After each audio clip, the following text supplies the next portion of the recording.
और वो विमान भी आप देख पा रहे हैं जो यहां से उड़ान भरकर प्रभु श्री राम की नगरी यहां से प्रस्थान करेगी। महर्षि वाल्मीकि अंतर्राष्ट्रीय हवाई अड्डा अयोध्या धाम के लिए जो रवाना हो रही है करतल ध्वनि के साथ। आइए अपनी शुभकामनाएं दें और अपनी तरफ से बधाई भी सभी प्रदेशवासियों को, देश के लोगों को। ये उड़ान जो आपके सामने अब एक नए संकल्प के साथ आसमान छूने के लिए, आसमान की ऊंचाइयों को छूने के लिए आगे बढ़ चुकी है। बहुत बहुत आभार माननीय प्रधानमंत्री महोदय का इस सम्मान के लिए, सौगात के लिए। आसमान छूने पर ये उड़ान खुद एक शुरुआत है जो भविष्य में पूरी गंभीरता से काम कर रहा है। साथियों, आज का दिन हम सभी के लिए, पूरे देश के लिए और खास करके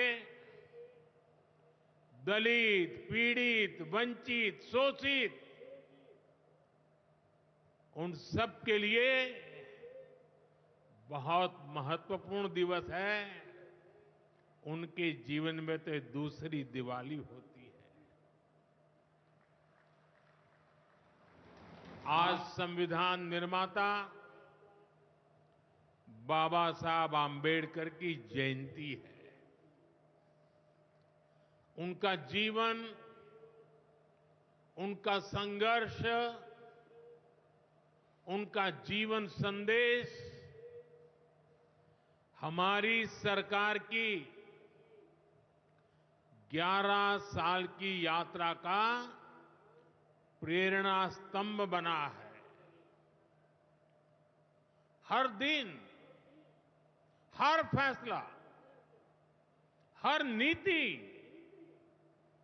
बाबा साहब आंबेडकर को समर्पित है।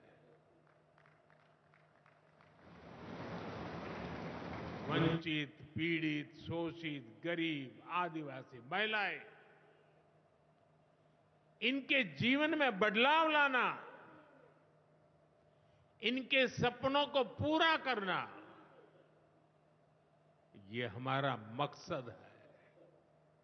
इसके लिए निरंतर विकास, तेज विकास, और यही भाजपा सरकार का मंत्र है। साथियों, इसी मंत्र पर चलते हुए आज हरियाणा से अयोध्या धाम के लिए फ्लाइट शुरू हुई है। यानी अब श्री कृष्ण जी की पावन भूमि हरियाणा प्रभु राम की नगरी से सीधे जुड़ गई है।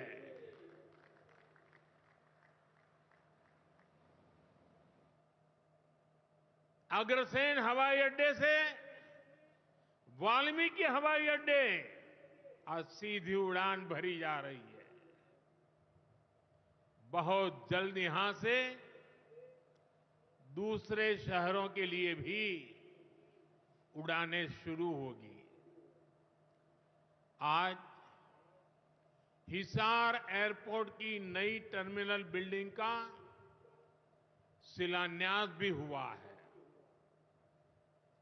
ये शुरुआत हरियाणा की आकांक्षाओं को एक नई ऊंचाई पर पहुंचाने की उड़ान है।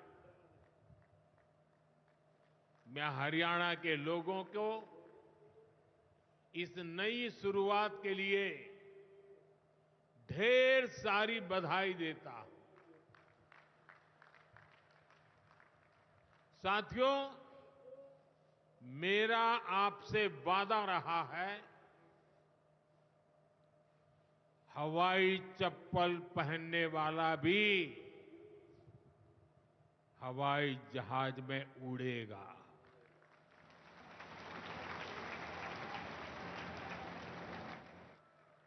और ये वायदा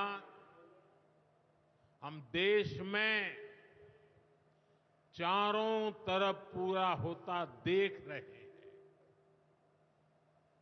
बीते 10 सालों में करोड़ों भारतीयों ने जीवन में पहली बार हवाई सफर की है। हमने वहां भी नए एयरपोर्ट बनाए जहां कभी अच्छे रेलवे स्टेशन तक नहीं थे। 2014 से पहले देश में 74 एयरपोर्ट थे। सोचिए 70 साल में 74। आज देश में एयरपोर्ट की संख्या 150 के पार हो गई है।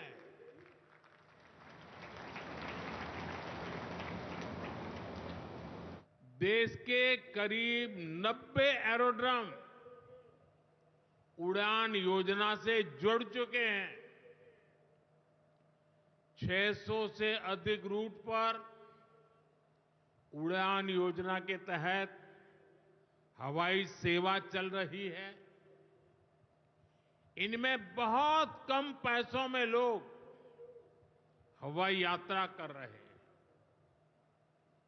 और इसलिए आज हर साल हवाई यात्रा करने वालों का नया रिकॉर्ड बन रहा है।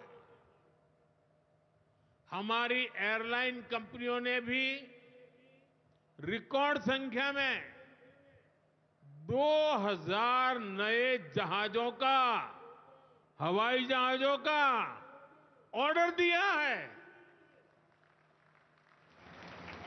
और जितने नए जहाज आएंगे उतनी ही ज्यादा नौकरियां पायलट के रूप में हो, एयर होस्टेस के रूप में हो, सैकड़ों नई सेवाएं भी होती है। एक जगह हवाई जहाज चलता है तब ग्राउंड स्टाफ होता है, न जाने कितने काम होता है। ऐसी अनेक सेवाओं के लिए नौजवानों को रोजगार के अवसर मिलेंगे। इतना ही नहीं, हवाई जहाज के मेंटेनेंस से जुड़ा एक बड़ा सेक्टर भी अनगिनत रोजगार बनाएगा। हिसार का ये एयरपोर्ट भी हरियाणा के नौजवानों के सपनों को नई ऊंचाई देगा।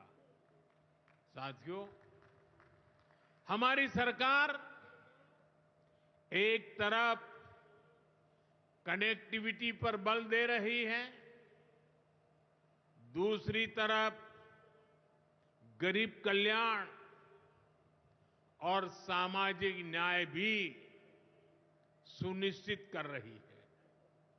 और यही तो बाबा साहब आंबेडकर का सपना था।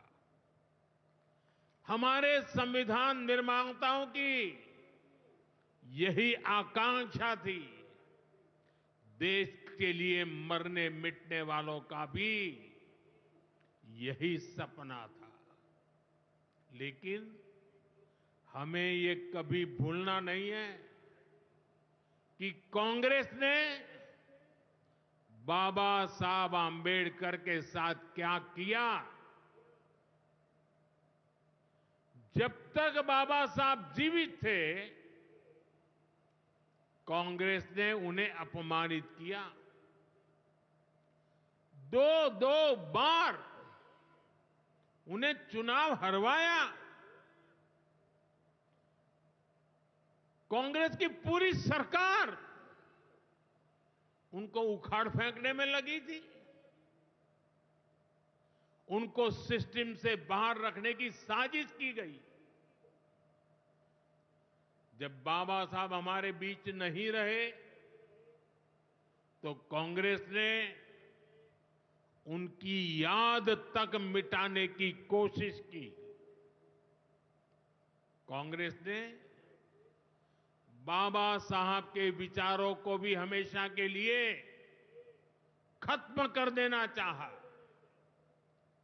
डॉक्टर अंबेडकर संविधान के संरक्षक थे।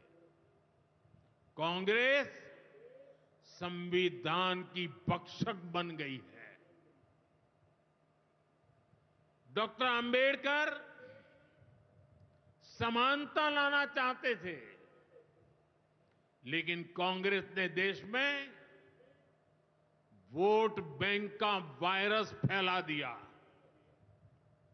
साथियों, बाबा साहब चाहते थे कि हर गरीब, हर वंचित गरिमा से जी सके, सर ऊंचा करके जिए, वो भी सपने देखें, अपने सपने पूरे कर सके। लेकिन कांग्रेस ने एससी, एसटी, ओबीसी को सेकंड क्लास सिटीजन बना दिया।